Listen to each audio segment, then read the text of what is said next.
Et si je te disais que Tanjiro n'a jamais voulu devenir un héros? Voici l'histoire de Tanjiro Kamado, pourfendeur de démons.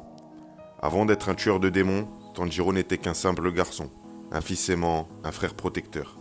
Tout ce qu'il voulait, c'était vendre un peu de charbon pour nourrir sa famille. Mais en une nuit, tout a changé.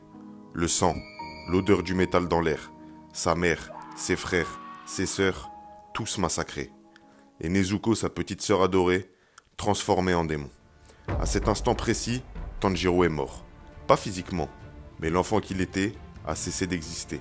La haine aurait pu le consumer, le désespoir aurait pu l'anéantir. Mais Tanjiro a choisi une autre voie. Il n'a pas pris les armes pour se venger. Il n'a pas brandi son sabre pour tuer. Il a combattu pour sauver. Face au démon de la montagne, il a protégé Nezuko. Face à Kyogai, le démon au tambour, il a appris à écouter le rythme du combat et celui de son propre cœur.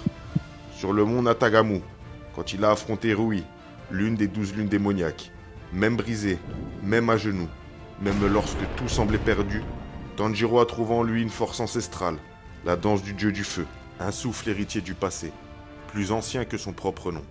Et pourtant, même après avoir tranché ses ennemis, Tanjiro n'éprouve ni fierté, ni triomphe.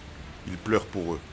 Il pleure parce qu'il sait qu'avant de devenir des monstres, ils étaient des êtres humains tout comme lui. Alors dis-moi, dans un monde rongé par la violence, est-ce que la compassion est vraiment une force ou est-ce sa plus grande faiblesse?